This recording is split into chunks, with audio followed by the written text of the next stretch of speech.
Kamusta kayong lahat at welcome sa isang edisyon ng Lupheht TV kung saan ang mga mahirap ay dumadali at ang mga madali ay humihirap. Kamusta kayong lahat? This is Sir Lupheht at ngayon pa lang, kung bago ka lang sa channel to, baka pwede namang mag-subscribe ka po, no? And pakilike ang ating video, mag-comment ka rin sa baba at share mo na rin. Simula pa lang yan. Okay, so ngayon, pag-uusapan natin itong spreadsheet, in particular, yung mga number system niya dito. How do we format yung mga numbers? Okay. So, para makita yan, punta tayo sa Home tab and then click natin tong, kung nakita nyo si General, no? May drop down menu dyan. Ayan, lahat ng mga number formats na makikita natin. So, una, meron tayong General. Sabi sa General, no specific format. Para sa number, ayan, yung mga number, alam naman natin number, counting numbers 1, 2, 3, and so on. Currency, ibig sabihin ng currency, pera yan. Sa accounting, almost related din sa currency. Sa short date, long date, kung time naman na pinag-uusapan, kung percentage, kung fraction, kung scientific, text, at marami pang mga number formats. Okay. Now, dito sa baba niya, meron tayong options for currency and accounting. Yung katabi niya po is the percent style. It displays the value of the cell as a percentage. Ito namang isa tinatawag na comma style. It displays the value of the cell with a 1000 separator. Pwede rin tayo mag-increase ng decimal at pwede rin tayong magbawas ng decimal. So, simulan na natin. Paano yun? Let's say, for example, naglagay ako ng date. No? Date. The day for today is March. Type nyo lang na dito sa C5. Kahit saan cell naman pwede rin. March 4, 2021. Now, paglipat ko po sa ibang cell, click ko dito. Yan. So, napansin nyo po, nag-iba yung kanyang format, no? Ayan, no? Naging 4mar21. So, mapapansin nyo po, kung titignan to, naging custom siya. Naging custom. So, click natin ito. Click natin yung no specific format. Ayan. So, sa no specific format, ang nangyari, naging 44259. Yung ating, yung March 21, no? Yung March 4, 2021. So, nag-iba yung kanyang format. Kung naka-general. Kung number, ito pa rin. Kung currency, ayan po siya. So, currency. Kung number, ito po siya. Ayan, 44,259.00. Kung currency, ayan, naging, ano ka na? Ano ba, libonaryo. Kaso nga lang, dollars, $44,259. Kung sa accounting naman, still same pa rin yung ginamit niya na symbol, okay? So napansin niyo sa accounting yung sign, yung dollar sign ay nandun sa kaliwa. Okay, nandun sa kabila. Now yung short date. Ayan. So ito yung ginagawa natin kanina, ibig sabihin short date pala yon. Pero to be exact, gusto niyo pwede itong long date. Ayan. So, nakakita tayo ngayon ng ganito dito. Ano pong ibig sabihin nito ngayon yan? Merong ganyan. So, ibig pong sabihin yan is kailangan nating i-stretch yung ating column width. Ayan. Ibig pong sabihin, kapag meron tayong nakitang maraming hashtag na ganyan, ibig sabihin, hindi sapat, no?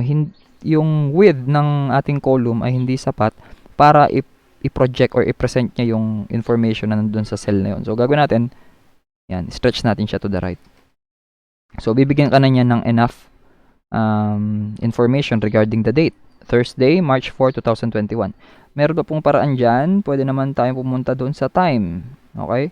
So, yung time niya is 12 a.m. Yun yung katumbas. Assuming na nagsimula sa 12 a.m. Okay?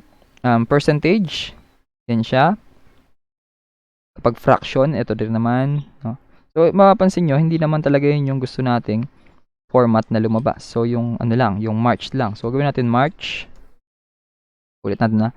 March 4, 2021. Paano kung ito talaga yung gusto nating lumabas? Pero, nag-automatic siyang ganun.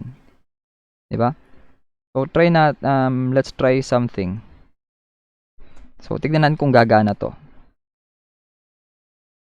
Anyway, kung hindi man gumana itong gagawin natin na to, magagamit pa to sa iba nating, especially kapag nandun na sa formula. Lagyan natin, subukan na maglagay dito ng ganyan. Yan, okay? So, gumana siya. Maglalagay tayo ng, itong apostrophe, before the date. Yan.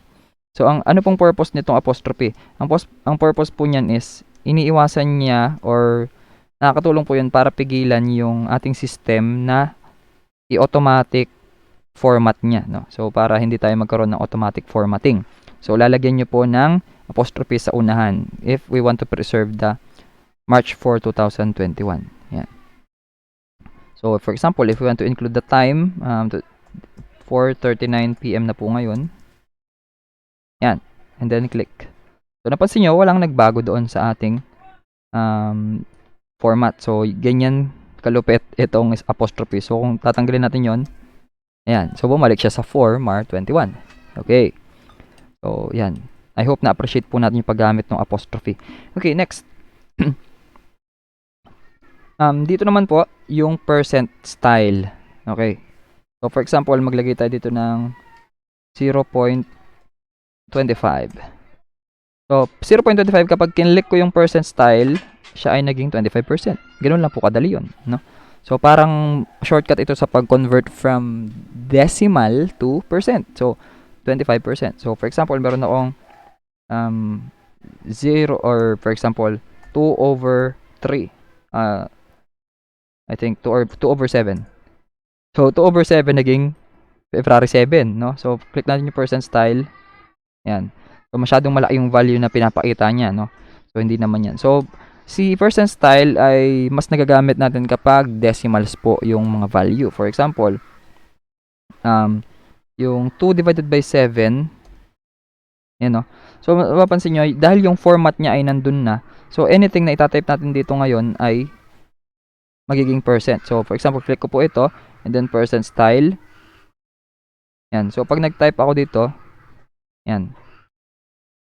Ang katumbas nitong 25 na to in percent ay 2,500%. So, para maging percent kasi ang isang decimal, multiply natin siya sa 100. So, 2,500%. So, iba po si 0.25 kay 25. No? O, naging dollar siya, di ba? Naging automatic currency. Okay, so palitan natin yung format niya, yung general number lang. Yan, no specific format. Okay, so ganyan po yon. Next, ano pa ang mga pwede nating magawa dito? If in case meron tayong masyadong mahabang number na nailagay, no? Let's say, para mabilis, 1, 2, 3, 4, 5, 6, 7, 8, 9. Yan. So, minsan, nakakatulong kasi yung comma mismo para mabasa natin ng mabilis yung isang number. So, lagyan natin, click lang natin itong comma style. At ayun, may comma na siya.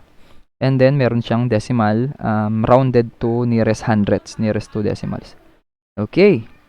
Now, ano pang pwede natin gawin dito? Meron din tayo ditong increase decimal and decrease decimal. So, kapag nag-increase decimal tayo, yan, napapansin nyo, yun, dumadami lang yung ating decimal places. Kapag nag-decrease naman po, yan, pwede rin natin siyang bawasan.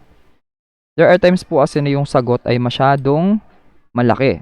For example, let's have decimal 2.3 times 24.15. Yan. So, mapapansin nyo, ito na yung mga basic ng formula natin. So, sir, ba't ganun? Wala mang lumabas na sagot. So, ang gagawin kasi natin dyan, lagyan nyo muna ng equal. Okay. So, equal 2.3 times 24.15 and then equal. So, ang sagot niya po ay 55.545. Okay. So, kapag kinlik ko po yan, pwede akong mag-increase ng decimal. So, dahil puro 0 na lang ang nadadagdag, so hindi na po natin required na ipakita yan. So, now, kung in case pera po ang pinag-uusapan natin, didecrease lang po natin ang decimal into 2 decimal places. At yung 0.545 ay magiging, yan, 55.55. Okay. So, yan po yung mga pamamaraan kung paano natin fino-format ang mga numbers sa spreadsheet or sa Microsoft Excel. So, maraming salamat sa lahat ng mga nakapanood nito. Again, huwag niyo kakalimutan na mag-like, mag-comment ng inyong mga suggestions or corrections, inyong mga clarifications. Kung meron po kayong tanong, lagay nyo lang sa ating comment section at ganun din, share nyo rin po para marami tayong matulungan. Maraming salamat. This is Sir Lupheht na nagsasabi na sa bawat problema meron solusyon. Dapat tayo maging solusyon para iwas konsumisyon. Maraming salamat. Ingat nasan ka man. God bless you and thank you.